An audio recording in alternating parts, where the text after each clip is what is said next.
over half of it. Well, I'm gonna let this green bus go ahead of us.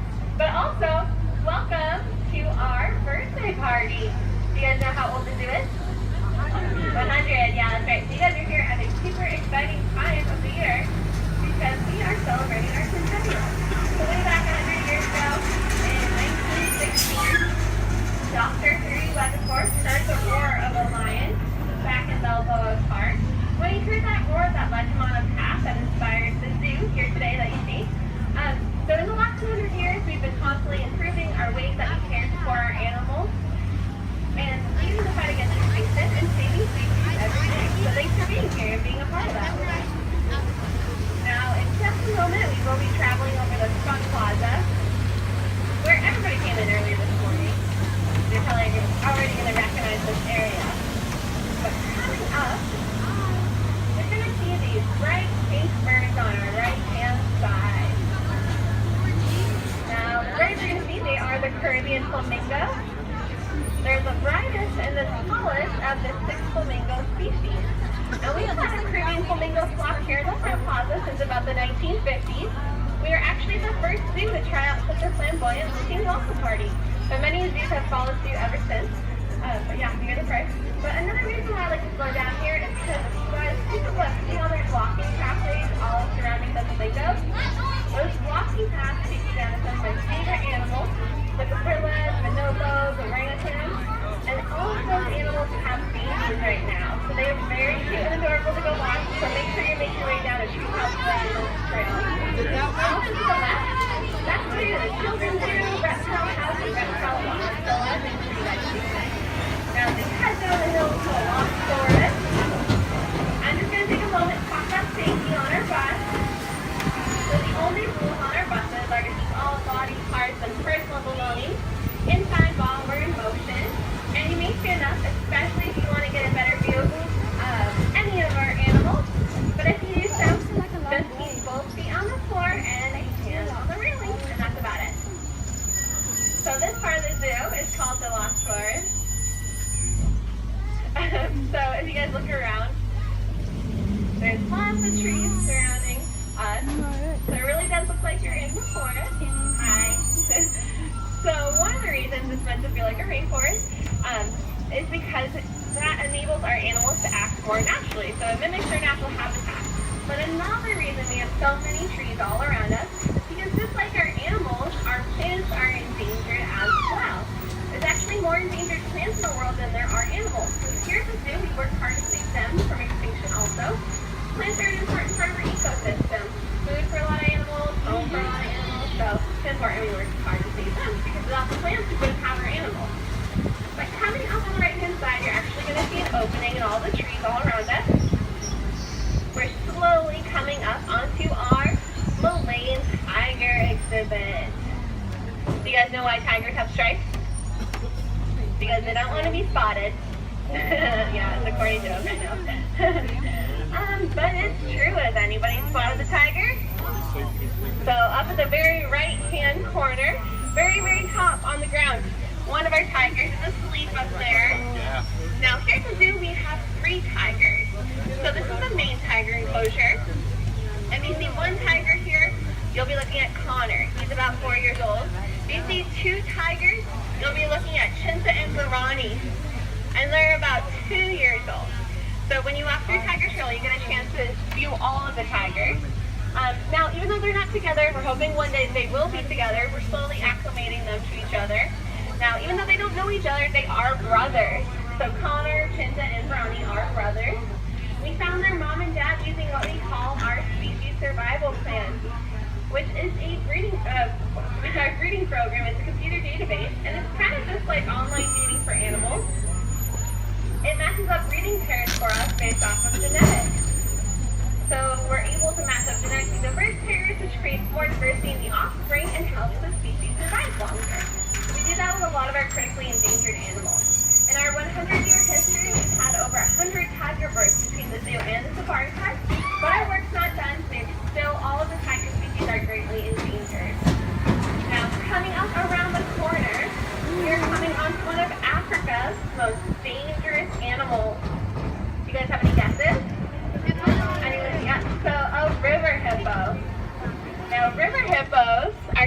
dangerous because they're pretty territorial, but also they have the strongest bites of any land animal. Now, if you look to the back corner of the enclosure, right where the water is, back of the water, you might see our male, the top of his back sticking out of the water. That's Otis, the male river hippo. Now, hippos are huge, oh, he just popped his face up. Hippos are big animals.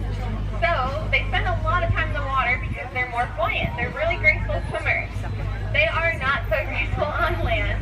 So when you come down here to visit him, 90% of the time he is in the water. But sometimes if you're really, really lucky, you will get to see him come up on land. You guys take a look though, see how the hippo trail, how there's sort of an underwater viewing area. So when you walk by a hippo trail, even when he is in the water, you still get a really good view of him. So lots of opportunities to see Otis today. Now still on our right hand side, coming up, we're going to see another opening in the trees. You're going to be looking for spot monkeys, red-tailed guenons, and maybe if we're lucky, we might see our spot-necked otters as well. Now most of the animals are monkeys, so look in the trees on the road for them. Yeah, our baby swan monkey just went to the center of the enclosure. Oh, they're running around, they're playing. And then there's a swamp monkey in that bamboo sort of treehouse structure. That's a red-tailed guenon that just walked across. So yeah, lots of activity going on in there, as you can see. These are ideal for the otters. Sometimes they come up on land. You never know. Alright, so our next move, we're going to be making a left into the African marsh. But I want to point out the area to our right. So as we make the turn, it's going to be back behind the bus. That's the way to pandas. I know everyone on the bus probably wants to see the giant panda if you haven't yet today. It is a walking trail, so you'll head that direction for Panda Canyon. But also over there, make sure you go to Asian Pass, another walking trail right next to the pandas. You can see one of the most rare leopards in the world, the Amur leopard. There's only 40 left in the wild. So here on our left, this is the African marsh. So this is actually the zoo's first multi-species exhibit. So we've quite a few more now, but it's our first. So I'll point them out along the way, you'll see more. Birds from Africa we have here, those are cormorants in the middle of the water, kind of nesting. We have African duck. You see a big black and white bird that'll be the saddle-nose stork. But also, you guys might recognize some animals in here, like the method duck, the egret, the heron. Well, they are local birds. They're basically freeloaders. They come in for the free food and use of our pool, but we don't mind letting them hang out. On the other side of the marsh, you'll see the great white pelican, so also from Africa. Now another reason why I slowed down here outside the marsh is because, see that yellow sign in the shape of a kangaroo has a number 2 in it? It's a kangaroo buses where you can hop on and hop off at 4 different stops throughout the zoo. So as we continue our tour, I'll point out all the stops in case anybody wants to use those. It's just like a city bus for transportation. Buses come to each stop about every 15 minutes, so you don't have to wait too long for a bus if you are standing there at a stop. And your handstands you got for the tour bus will get you on and off the kangaroo bus up until closing time. The last one we stop for at 6 o'clock. So plenty of opportunity to catch that kangaroo bus. That wooden footprint up to our right is Eagle Trail. And at this hill, down below us, it's not super exciting because it's not an animal. On our left-hand side, you're going to see the highway. But I'm mentioning it only because it's the 163. And if you take it about 30 miles north, you'd reach our sister facility, the Safari Park, which originally began in the 1960s just as a breeding facility. But in 1972, we opened up to the public as well. But still today, it is a really important part of our breeding program. A baby animal is born at the Safari Park almost every single day. So it's really exciting to go visit there. But a couple of animals that were born at the Safari Park, we actually have them here now. You look 2 young males in this enclosure. Like I said, they were born at the Safari Park. So actually, if you see the green roof, look straight back underneath the roof. You'll see one of them for sure. Now they're here until they grow big and strong and can have a herd of their own. So eventually they'll be off in their own herd. Then next door, the Grevy zebra. A couple more animals from Africa. You'll see the Beaks gazelle. which are the smaller of the two species in there, and the lesser kudu. They're the larger ones with the white stripe. And on our left, we are approaching Polar Bear Plunge. This is a really great place to walk through today if you haven't gotten the chance. You'll see Arctic foxes, diving ducks, but also in there's a lot of really good information about climate change and the melting ice caps and what you can do to help. I'm sure a lot of you guys are already helping besides recycling or conserving water. There's lots of ways to help with climate change. So thanks for that. Not only is that really good for our environment, it's also excellent for these animals. On our left, we're going to try to find, this is our polar bear enclosure. So I'm going to get parked, and we will all look together. So here we have 3 polar bears. And I saw one as I come up the hill. It's going to be very hard to explain, so bear with me here. So look at the far back of the enclosure, and then up kind of around this big rock that's in front of us. Kind of like way to the back of the enclosure, you'll see one of the polar bears. So if you see that rock that's kind of making like a ledge, follow that rock ledge straight back. One was sitting up there. So you guys might, at the back of us, might have a better view. But we'll hang here and see if anybody else comes out to view. Because we do have 3 polar bears. So 1 male named Kaluk, 2 females, Chinook and Tatik. Now, Kaluk and Tatik are actually a brother-sister pair that were rescued from the wild.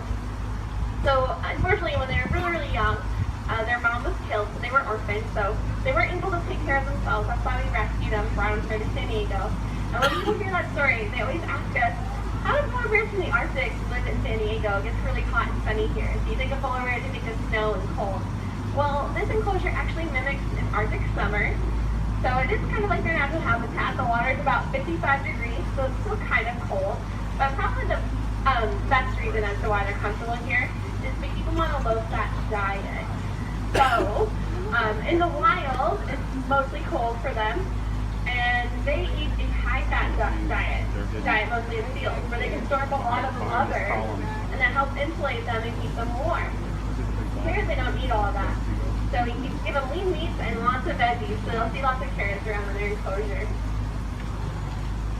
Alright, well, I was hoping they would walk out a little bit closer for us. But as you guys see, when you walk through Polar Bear Plunge, there is that underwater viewing area, kind of similar to the hippos. So even if they're in the water, wherever they are, you'll get a pretty good look at them.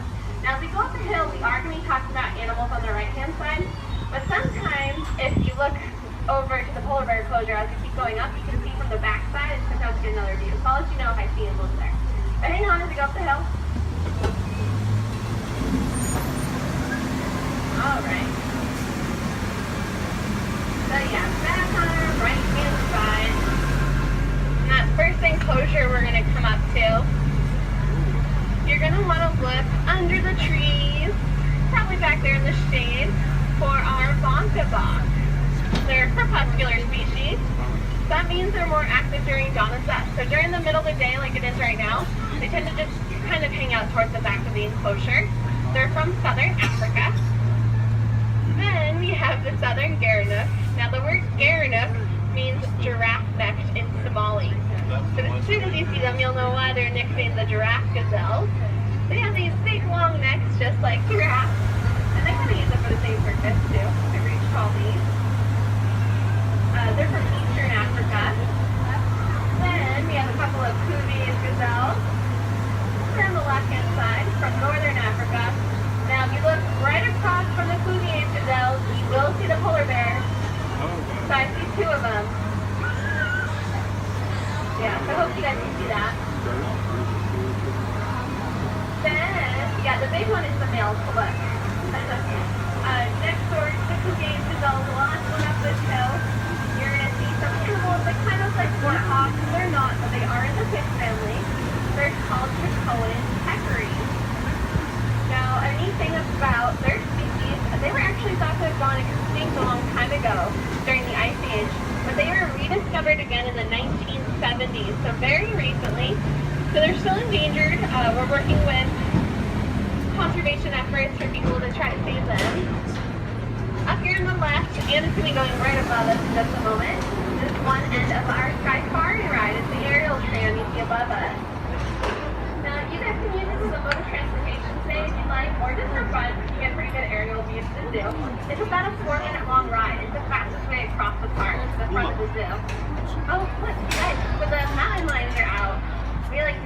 see the mountain lions from the tour bus. So on the left-hand side, that right up in the front of the enclosure, you'll see the mountain lions right up on that rock.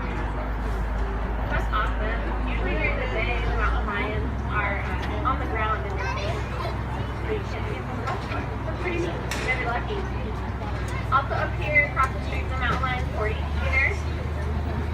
So that's kind of fun. So for you guys today, if you're tired from walking or just a little break, watch a movie. This 40-seater is showing Ice Age. So it's just like 3D, but it has added elements like snow or wind. So it makes you feel like you're in the movie itself. It's a lot of fun. We have another 40-seater at the Children's Zoo showing Rio. Now behind the 40-seater, this enclosure right here, on our right-hand side, houses our maned wolves. And during the day, they kind of like to be in the background. So look for them, but I'm kind of just pulling over here to let some traffic by. So yeah, look for them back there in the leaves. Jamie and Jasmine, you might see. If anyone picks up on a skunky odor, it'll be the maned wolves you're smelling.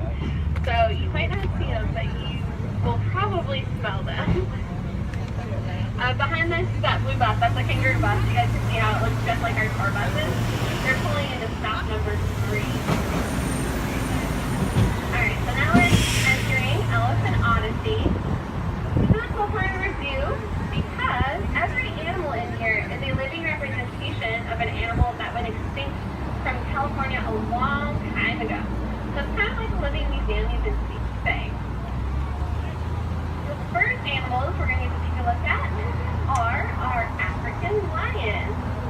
So it's like both of our lions are up on this platform on our left, sound asleep. We have our male Mbari out in front, and the female Etosha is just behind him. Now this is pretty typical for our lions. Usually when you come up here, they are sleeping. They sleep about 16 hours per day. So, 16 hours. Yeah, they take little cat naps. I like to think of them just like my house cat, you know, or if you have a pet cat. I know my pet cat sleeps all day, so I kind of like to think birds like these do. Now, if anyone wants to see the African lions a little more active, a really good time to see them is late afternoon, so like 3, 4, 5 o'clock or so. That's kind of when big cats in general get really active. So the male, Mbari especially, you'll see him roaming back and forth in his enclosure, and you might even get to hear him roar. And that roar, of course, is what inspired Dr. Harry to start the zoo. So kind of imagine what Dr. Harry was thinking if you hear it.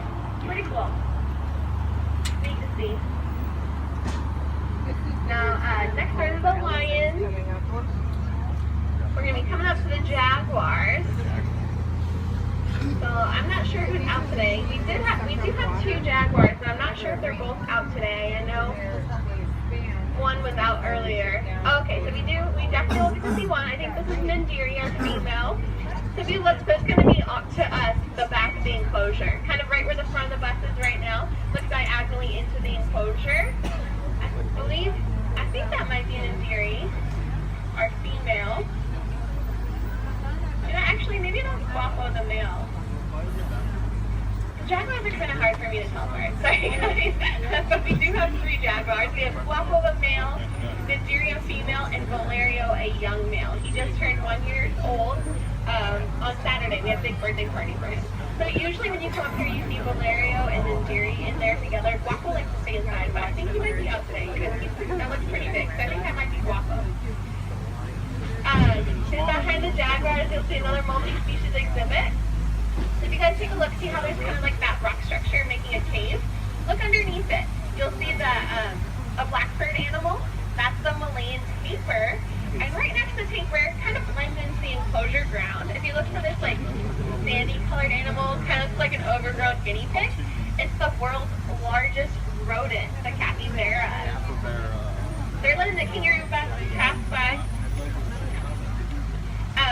You guys can check out what the kangaroo bus looks like. But also though, if you guys look at the capybara, if you see little smaller ones, we do have a couple capybara babies this year. So they might see the babies too. I think we had about 3 or 4.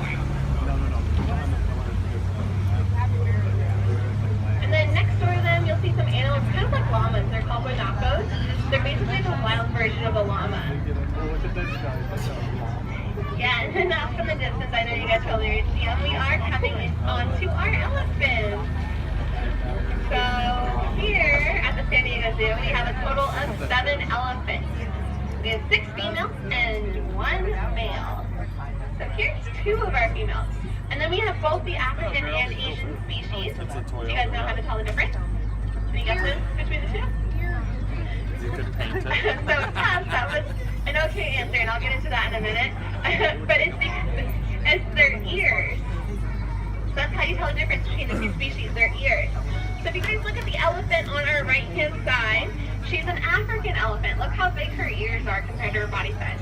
The elephant on our left, the one closer to the bus that's facing us, she's an Asian elephant because her ears are much smaller. Now there's also more subtle differences, like see the Asian elephant, how her forehead's kind of rounded. So that's another difference, but the easiest way is those ears. Best way to tell them apart. Yeah, so we'll get into more elephants up ahead, but at least you guys got a pretty close-up view of one of our Asian female elephants. So I'm going to get around the corner. So we can go to the rest of our elephants. This building here, this is our care center. So this is where you can see the keepers working with the elephants on a daily basis. Every single elephant here at the zoo, so all 7, gets a daily check over. So the keeper, actually, that might be happening right now. So let's see, I'm going to turn the mic off while they're working with the elephant.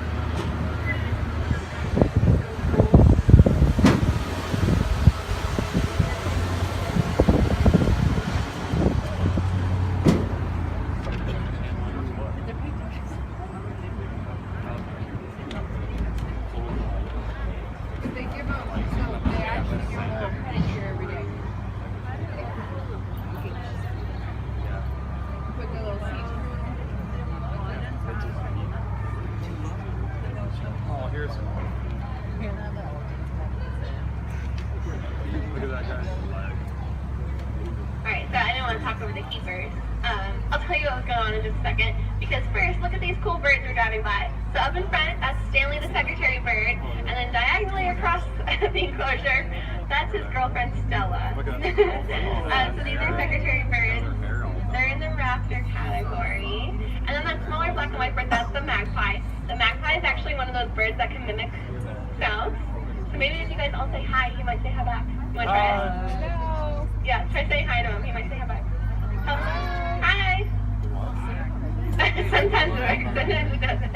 Okay, so we did see the keepers working with one of the elephants. I don't know if anyone saw how the elephant had its foot sticking out of that metal enclosure. So foot care is really important for elephants. So as well as getting a daily check of their all over their whole body once a week, they also get a weekly pedicure. So that's what was happening there. Weekly pedicure. So off in the distance, you'll see a couple more elephants.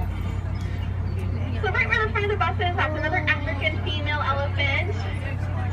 And then the same thing under the utility tree, another African female elephant, and then off in the distance, the Asian female elephant. So we got to see all 6 females, but I'm going to get up ahead to our male Asian elephant. Yeah, here he is. He's under his tree that he likes to hang out at. This is Ranjapur. He's 50 years old. We just celebrated his 50th birthday a couple months ago. Now, we threw a huge birthday party for him because that's actually pretty old for an elephant. He's the 4th oldest male Asian elephant in the Western Hemisphere. So kind of specific, but he is pretty old. He's getting up there in age. Now, so earlier you said tusk was a good way to tell the species apart. Well, sort of. So you guys see how big his tusks are? So in Asian elephants, the males have really big tusks, but the females, their tusks don't grow outside of their mouth. So you can tell males and females apart really easy in the Asian species. But in African species, both males and females have big tusks. You can't tell with them. So you're kind of on the right track with tusks. But yeah, so his Ranjapurs are pretty big. Now a couple other things about him, if you guys are curious. He's about 11 feet tall. He weighs 11,600 pounds, and he eats about 150 pounds of food per day. So a lot of times when you come up here, you will find him under that utility tree where he's hanging out, because that's where he gets all of his food for the day. You can see he's eating right now. Now next are the elephants. You'll see that one-humped camels. They're called dromedary camels.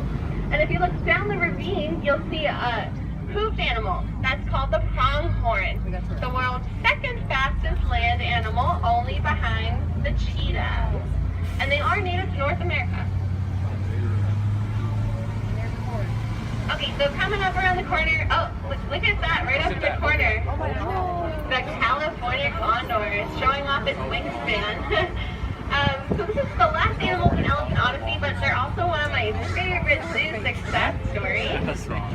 So back in the 1980s, the condors were actually on the brink of extinction. There were only 22 of them left in the wild. That's less people than we have on our lower deck of our bus. It's less than half upstairs, so it's not very many. So us here at the zoo, we knew we had to do something about that. So we rounded them up and gave them a safe place to breathe at our safari park. Since then, we've been hard at work trying to hatch condors. We're actually the first facility in the world to hatch a California condor. And we've hatched about 190 now. And we've released about 130 into the wild. And now their numbers are at a total of 420. So it's really awesome news. We brought them back from the brink of extinction. But I especially like this story because I got to see condors in the wild ones just randomly when I was driving up the California coast. And I can't help but think how I wouldn't have had that really unique experience had the zoo not stepped in and saved these animals. So I like sharing this story with people because you guys are a big part of that. I don't know if you know this, but the zoo's a nonprofit. So just by being here, your money is going to animals here at the zoo and saving them from extinction. So thank you. Now at the corner of the condor exhibit, you'll see kangaroo stop number 4. So that is the closest kangaroo stop to all of those animals we just passed by. So if you're on a bus, you want to revisit them or go hear the lion roar, that's going to be where you want to jump off, right next to the condor. And now we are entering Africa Rock. So on our right, the first enclosure, the one with the net. Look in the baskets for little cute faces poking out. Also on the very top left-hand side, on top of the shelf, you'll see a couple more. These little animals are rock hyraxes. Now, believe it or not, they are the closest living relative to the elephant. Isn't that crazy? In this more wide open area, here are our meerkats. Looks like we're going to see quite a few meerkats right now. So right out in the center, right where that stump is, you'll see quite a few, about 3 hanging around down there, right in the center of the enclosure. So you can keep your eyes peeled all around the ground. There's quite a few more out. There's our meerkat. Now you notice how there's that one meerkat on his 2 hind feet? Well, that meerkat is the sentry. So he's on the lookout for potential predators. And if you were to notice any dangers, he'd make a warning call and warn everybody underground. So that's why people are, why meerkats are out playing right now. So you can see them. So I told you guys that we just entered Africa Rocks. Well, I don't know if you figured this out based off of your map. Maybe you have today, maybe you haven't. But those are the only 2 enclosures we have for Africa Rocks right now because we are currently building the rest of it. So you will see a big fence line we're going to be driving by on our right-hand side. This is where the construction is happening. All those animals pictured on the fence line, though, are going to be... Oh, actually, you guys, look. Look back behind the bus. The serval's out. Do you guys see the serval way in the corner, back behind the bus on the right? I didn't see him at first, but sometimes the serval's out, sometimes he's not because of the construction. So that's pretty cool. But yeah, so all these animals pictured on the fence are going to be new to us here at the zoo. So we're really excited for it to open. It's not opening until summer 2017, but I hope you guys can come back and visit for it. Okay. On our left, we're driving by a garden section. So maybe we have some plant lovers on the bus. I don't know, but those trees with the broad green leaves, those are banana trees. Then we have dragon fruit and agave along the fence line. And then back in the corner, back there in the shade, kind of next to the Coca-Cola machine, we actually grow some coffee back there. Now, if anybody on the bus is a coffee drinker, and you haven't heard of shade-grown coffee, might be worth it to look into, because shade-grown coffee is really good for the environment. Because you can grow the coffee alongside the rainforestry forest, so they can grow the shade. So they grow in the shade of the trees that are already there. There's no need to cut down the trees. So that's of course really good for the forest, but also really good for animals like the jaguars you saw, the capybaras, animals that depend on that habitat to live. Now, if you're further interested and you want to try some, you can, because we actually sell some in our gift shop. Just look for the shade-grown coffee, you'll find it. Alright, you guys, so coming up, once this construction fence is over, on our right-hand side, I'm giving you guys a big heads up for these next animals. animals because sometimes it's a little hard to find them. So I'm giving you a chance to really look for them. So after the fence is over on the right, you're going to look through the trees into the utility trees for these great fuzzy animals, and I'm guessing they're probably curled up into a ball, maybe sitting on top of some eucalyptus leaves. You're going to be looking for female koalas, and the reason I'm saying they're probably curled up into a ball in the trees is because there's a really good chance that every single one of our koalas are asleep right now, because koalas sleep between 18 and 22 hours per day. So that's almost the entire day. So usually when you come by here, the koalas are kind of asleep. Now they'll sleep on top of the eucalyptus leaves, and that's actually what they eat. So even when they wake up, they don't have to travel far for their food. They just wake up, have a little nibble, go back to sleep. But eating eucalyptus is a really neat thing about koalas because it's a toxic plant to all animals, including ourselves. And koalas have a special enzyme in their stomachs that allows them to safely digest it. So that's how they're able to eat that. And that goes along with some of the theories out there as to why people think koalas are sleepy. Some think they suffer from the toxicity a little bit, but probably the most likely answer is that it takes a lot of energy to eat the eucalyptus. They don't really have the energy to do anything else. We're not sure though, we just know they sleep a lot. Now, if you didn't get to see koalas, don't worry, we'll get another chance for the males. We're going to do a circle around the urban jungle and we'll come back for the males on the other side. You'll see that blue bus again, kangaroo bus. They're at the stop number 1, which is the closest stop to where we're going to end our tour, but also the closest stop to the exit. So later today, if you're on a bus, you want to exit the zoo, that's going to be where they drop you off. Yeah, so I'm ahead on our lap. I know some people are noticing them already. They stick out quite a bit, huh? So we are coming on to our Maasai giraffe. And they're from the Maasai Plains of East Africa. But I'm going to point out just a couple of giraffes in particular to you guys. Because I don't know if you've heard yet, but we have some exciting news. We do have a 3-month-old giraffe baby. And he's very adorable. His name's Obi, which means heart in Nigerian.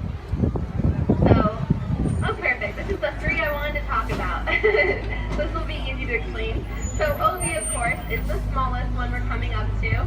He's most central into the enclosure.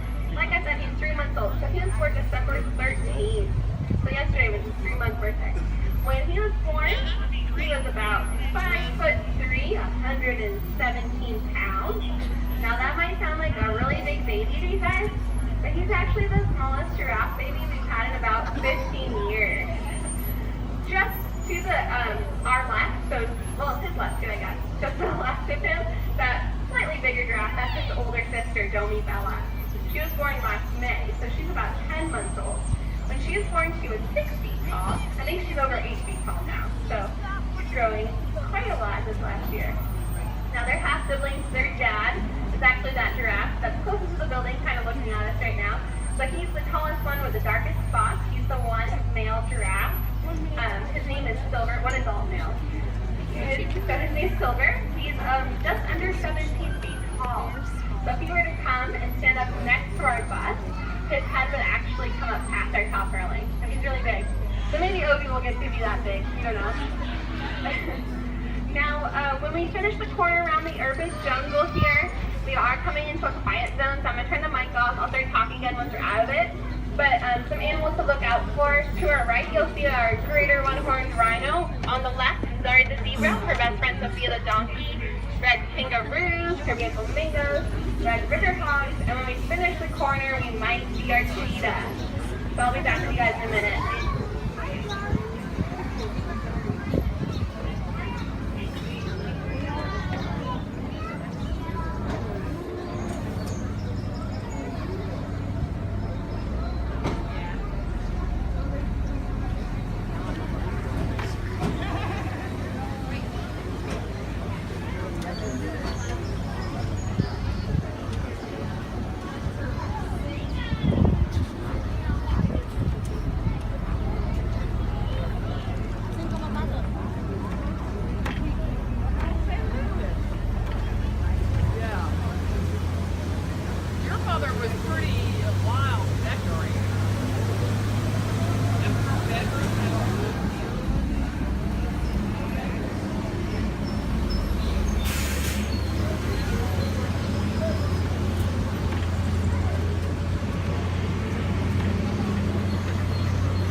Baka the cheetah.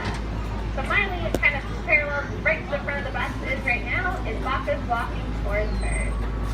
So these are animal masters, they're best friends. They do educational presentations for the public, for us here at the zoo, and they've known each other basically their whole life. We pair up cheetahs and dogs when they're just a couple months old. So, and then from that date they're together 24/7. And it works really well. They kind of keep each other in check. It's called the buddy system. So like here with the cheetah and dog, cheetahs can be a little skittish sometimes. The dog kind of keeps them calm. So like if a loud noise were to happen or something like that, they would look to the dog, and if the dog stays calm, it keeps the cheetah calm. And we're all pretty familiar with laughs, I think. So we know that they're pretty happy-go-lucky. So it works out really well. You'll even sometimes see the cheetahs out on walks with their keepers. Cheetahs are kind of more like dogs than cats anyways, like what we typically think of as cat behavior. They're kind of more dog-like, so it does work out pretty well. On the other side, you'll see our newest animal ambassador. This is Honey the dog and Ayana the cheetah. Ayana was born at the safari park, and all of the dogs we adopt from shelters, from local shelters. So Ayana is sitting down on the ground where the front of the bus is right now in the enclosure. The animals kind of rotate in and out here throughout the day. We have quite a few pairs of animals. We have a couple of cheetah dog pairs, as you can see. Also, we have wolf pairs, New Guinea Canadian dogs. The animals just kind of rotate in and out. So just another reminder that kangaroo bus stop, closest one to our ending of our tour and to the exit. Now let's see if we can see koalas. See if anyone's out. Alright, so not the first tree. We're not going to get a good look at them. So the one behind the first tree, if you look up at the very top center, you do see a couple male koalas hanging out up there. You see what I mean? They're sleepy. They're all curled up at the top of the tree. Now in that second tree, you're going to see same thing, top center, but he's kind of wedged right into the eucalyptus leaves, so you can hardly see some gray fur poking out. So you really gotta look for him. Now the males, you might notice their coatings look a little different than the females on the other side. Most of them are separated, so usually you won't see any more than 2 males to one tree, because the males get kind of territorial. They don't like to share their trees, whereas the females are a little more social. So the males we separate, the females will all be together. In the very last tree, kind of look bottom left-hand side,